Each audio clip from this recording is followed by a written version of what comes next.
Мене звати Андрій. Я соліст одного з найбільших рок-гуртів в Україні. Ми у дорозі з нашою групою, друзями з різних країн, які займаються мистецтвом, і знімальною командою.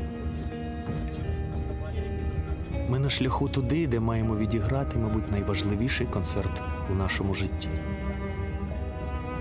Це буде концерт для вкраденої землі. Протест проти анексії Криму, який пройде максимально близько до воєнної лінії розмежування з Росією. Що таке Крим для моєї родини? Крим – це мої друзі, мої колеги, мої рідні. Щоразу, коли мої діти мене питають: «Тато, чому ми не їздимо більше до Криму?» Я отримую удар, не знаю куди, в серце. На сході країни сепаратисти, яких підтримує Кремль, ведуть війну проти України. На півдні Крим анексований Росією.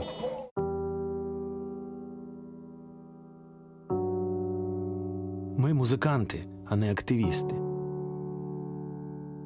Але ми хочемо спробувати зробити щось вагоме для нашої країни.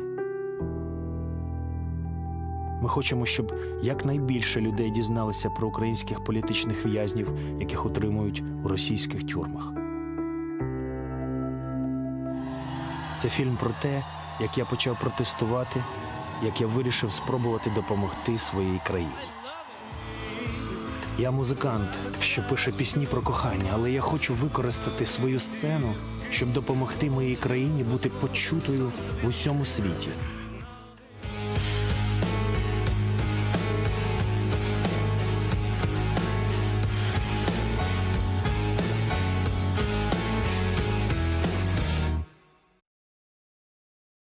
Я так понял, что это фильм не для Украины, а для других стран. Так, так.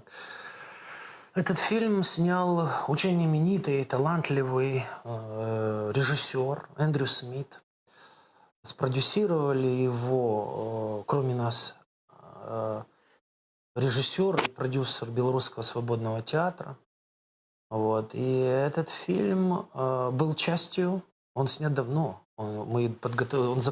Монтаж закончился вот только сейчас. И, к сожалению, наверное, можно на пальцах одной руки, если не на половине пальцев одной руки, посчитать телеканалы украинские, которые согласятся взять этот фильм и показать его по телевидению. Пока что только телеканал «Культура» дал свое согласие. Ни один другой телеканал в Украине не согласился на то, чтобы показать это кино.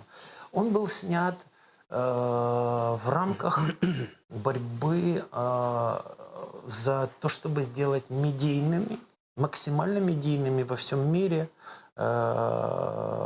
украинских политических заключенных в тюрьмах на оккупированной территории и в России. Но сейчас многие из тех, кто были в кадре освобождены, обменены, да, но есть другие. Да, и очень много крымских татар. осталось. Десятки и большинство крымских правда. татар. Те люди, сейчас, фильм, да, он о Сенцове.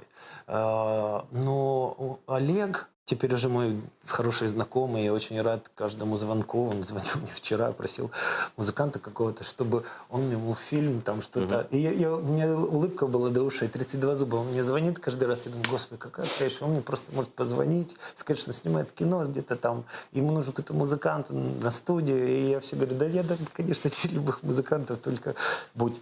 Вот. Олег служил и служит и до сих пор, понимаешь, такой триггером, таким крючком спусковым, самым главным медийным лицом, которое могло потащить за собой всех остальных. Мы не могли кричать о каждой фамилии. Да? Ну, это правило медийности тоже.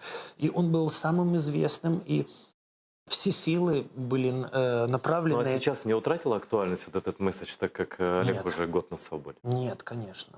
Нет, конечно. Фри Олег Сенцов – это не значит только Олег. И не значило никогда только Олег. Это значило борьбу в 21 веке всех нормальных людей, обыкновенных нормальных людей, неважно, музыканты, они там политики, неважно, журналисты или просто бизнесмены, там кто, служащие.